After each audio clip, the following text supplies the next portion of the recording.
చాలామంది స్టూడెంట్స్ వచ్చేసరికి అడుగుతా ఉన్నారండి. మొన్న జేఎన్‌టీహెచ్ వచ్చేసరికి R18 బ్యాచ్ మొత్తానికి కూడా 2022, 2023, 2024 వరకు గ్రేస్ మార్క్స్ 30, 23 ఎన్ని సబ్జెక్టులకైనా అప్లై చేసుకోవచ్చు అని చెప్పింది. అయితే చాలామంది స్టూడెంట్స్ అడుగుతుంది ఏంటంటే వాళ్ళకున్న డౌట్ కొంతమంది చెప్పారని చెప్పేసి చెప్తా ఉన్నారు. మనం ఇప్పుడు ఫెయిల్ అయిన subject number of times supply రాస్తాం కదా! కొంతమందిరేమో నేను 6 టైమ్స్ రాశాను.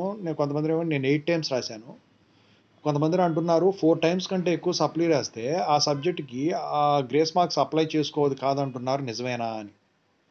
సో, అయితే జనరల్‌గా ఏంటంటే జేఎన్‌టీహెచ్ రూల్ ప్రకారం గ్రేస్ మార్క్స్ ఎలిజిబిలిటీ లిస్ట్ వచ్చే ముందు గ్రేస్ మార్క్స్ రూల్స్ ప్రకారం మీరు సప్లీలు రాసినయన్నీ గూడా అందుట్లో ఏది పెట్టుకోవాలంటే బెస్ట్ మార్క్స్ వచ్చిన దానికి మీరు గ్రేస్ మార్క్స్ అప్లై చేసుకోవచ్చు.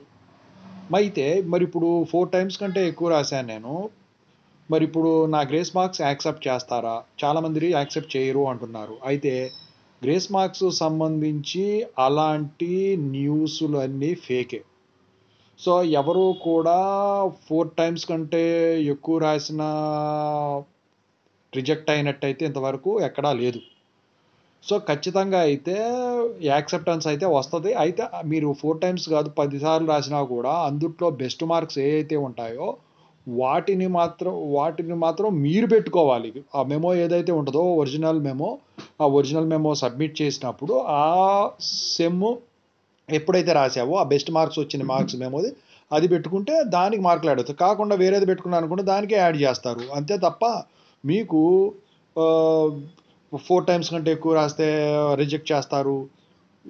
ఇయంతా కాదండి. తక్కువ రాస్తే కాదండి. అదంతా లేదు. ఆ రూల్స్ అసలన్న మాట లేదనమాట. సో, దీనికి సంబంధించిన అప్డేట్ అయితే ఇదండి. ఇంకేమన్నా కావాలంటే కింద కామెంట్ సెక్షన్‌లో తెలియజేయండి. ఈ ఛానెల్ అయితే సబ్స్క్రైబ్ చేసుకొని వీడియో లైక్ చేయండి, షేర్ చేయండి. టెలిగ్రామ్ లింక్, వాట్సాప్ లింక్ 2 డిస్క్రిప్షన్‌లో ఉన్నాయి. ఖచ్చితంగా అయితే జాయిన్ అవ్వండి. ఇక Telugu engineering education, JNTU updates channel, software course work support channel links డిస్క్రిప్షన్‌లో ఉన్నాయి. ఖచ్చితంగా సబ్స్క్రైబ్ చేసుకోండి. వేటికి అవే మీకు ఉపయోగపడతాయి. So, data science course start చేశాను. Monday to Thursday. ఈరోజు ఒక వీడియో పడతదండి.